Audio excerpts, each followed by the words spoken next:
Hello and welcome to all my new viewers from the UK. Today I'm going to be making a traditional pork pie, British pork pie. This recipe is definitely an oddball to my mind. There are three parts to it. You have to make a gelatinous stock, you have to make the filling, and you have to make a hot water crust pastry. Yesterday I spent 6 hours boiling pig's feet to make the stock for this one, so I hope it comes out tasty. The recipe calls for 1 pork trotter.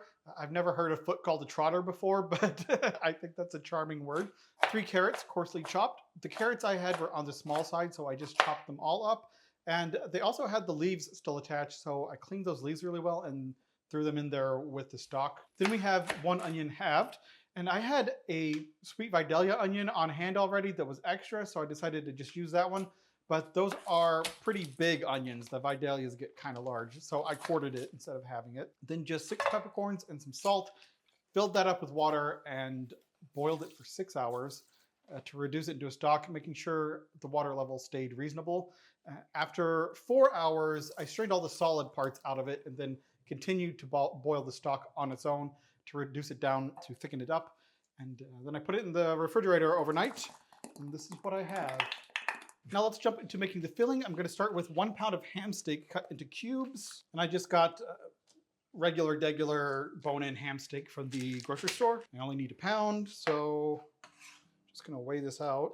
I'm going to save this marrow bone for stock. Into this, we are putting 1.5 pounds of ground pork. This bowl ain't big enough. Hopefully this one works better. Into this, we are adding 1/4 teaspoon of allspice. I have already gone through my supply of allspice in just 2 recipes, which is crazy because normally allspice lasts me years on end before I finish it up. I have made a Christmas pudding for Stir Up Sunday. That's what's steaming away on the stove back there. Can you see it? Can you see it? Back yonder in the corner. But between the pudding and this recipe, I've already used up all my allspice. 1/4 teaspoon of freshly ground black pepper. Now we're going to use 1/2 teaspoon of Marmite. And I want to taste it before I put some in here. I've never tried this. I have seen videos of Americans trying Marmite. And I do know that it's probably best to put it on buttered toast and spread it thinly. Okay, it doesn't smell bad. It smells yeasty. I have this Nutritional yeast. And I use this for a lot of foods. It's a nice flavor enhancer. And this smells like Nutritional yeast and soy sauce mixed together.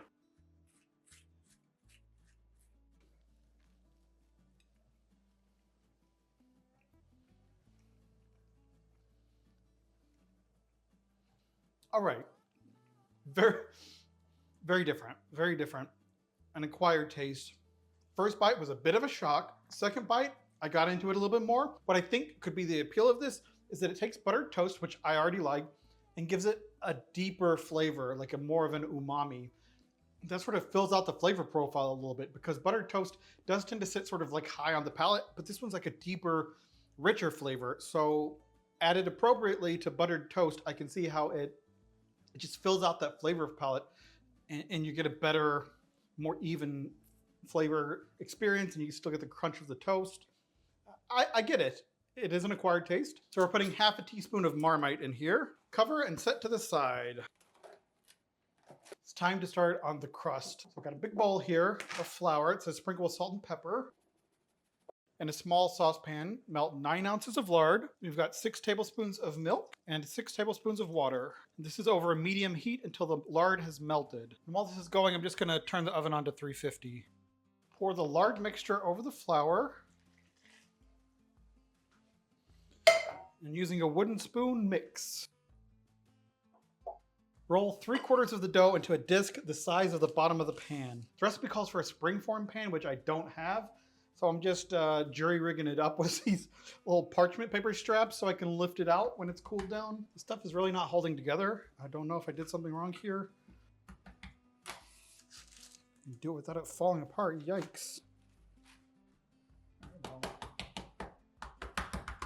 I have decided that this pastry ain't delicate, so I'm just smashing the heck out of it to get it into shape. I'm used to working with pie crust where you want gentle hands, little working, don't do too much. But I'm going to treat it almost more like a graham cracker crust where you just smash it into place. All this pork, and the number one thing I smell is Marmite. All right, now we're going to roll out this, or smash out this top crust. I am just gonna stop being fussy about it. And sometimes dough just likes you to get a little aggressive with it.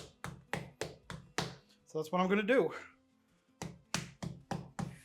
I'm absolutely certain that there is some technique to this hot water crust pastry that I didn't get quite right. But it's a first attempt. I think it's still gonna come out tasty. Well, what's next? I got a beaten egg. Gonna brush the top of the crust with the egg yolk. Cut a steam vent into the top of the pie. Oop. I don't know why that little hole cracks me up. Oh, it's heavy. So once that's been in there for 30 minutes, I'm lowering the temperature to 325 and then cooking it 1 more hour.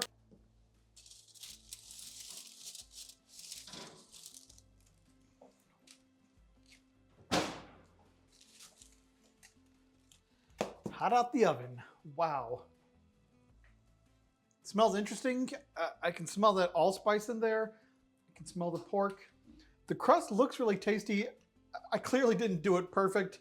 It doesn't look pretty, but it does look tasty. Let's give it a temp check. 196. Shut up. I'm gonna let it cool completely, and then it will be time to put this gelatin on it, in it.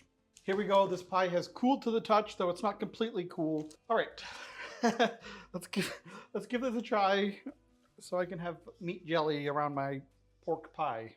It's not going down here in the middle at all. I did something wrong. I'm gonna try this itty bitty funnel and maybe go in a couple of holes around the edges to see if I can pour some. Ah, that's working better. Wow. Yes. Okay, the center hole wasn't this huge success. The side hole seems to be working out. Pretty sure that this is not gonna look anything like it's supposed to. I think there's gonna be a lot of gelatin outside the casing of the pie, which is not ideal. All right, we will come back in about 1.5 hours, 2 hours and eat that son of a biscuit. The pork pie has been cooling for several hours now. I think the gelatin is set around it, so let's try to extract it from the pan. It's not a pretty pie. It's kind of, I think the gelatin has sort of glued it to the pan a little bit. Maybe I can use these chopsticks to like lift from all directions at once. If this works, it's gonna be a miracle.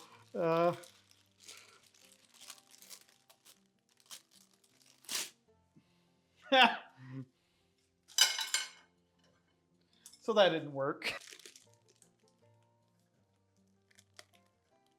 Oh, I should have made these papers longer. Haha. Okay. What?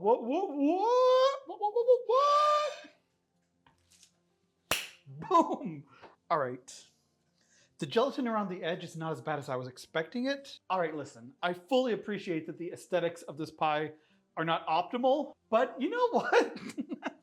I'm pretty impressed with myself. It's nifty. Wowzers. I'm gonna use a serrated knife to sort of slice into it, saw down instead of smash, in the hopes that that will give a cleaner cut. I didn't get optimal gelatin filling around the edges,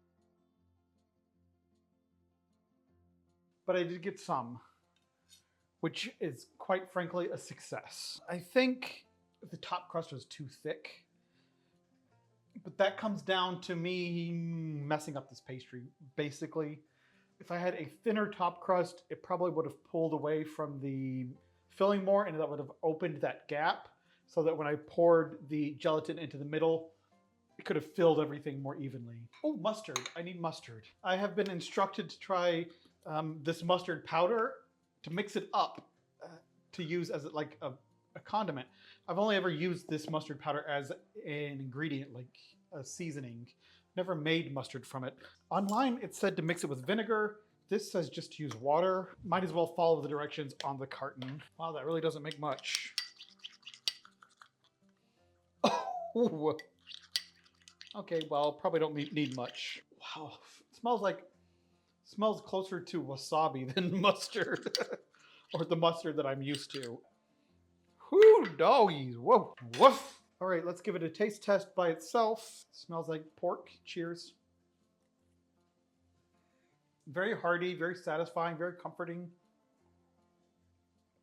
I can see why this is a staple. Let me start rating these out of 10.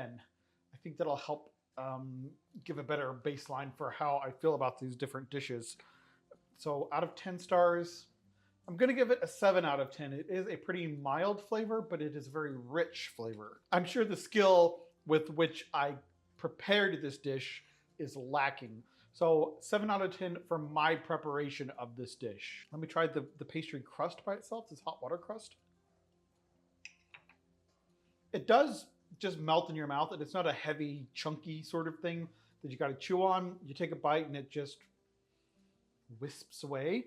It's good. It does leave the coating of lard though. There's definitely a lardy flavor and taste to it, which I like in this context. Let me try a little bit of the mustard on it. I'm being sparing because I've been told this is strong. Oh dog.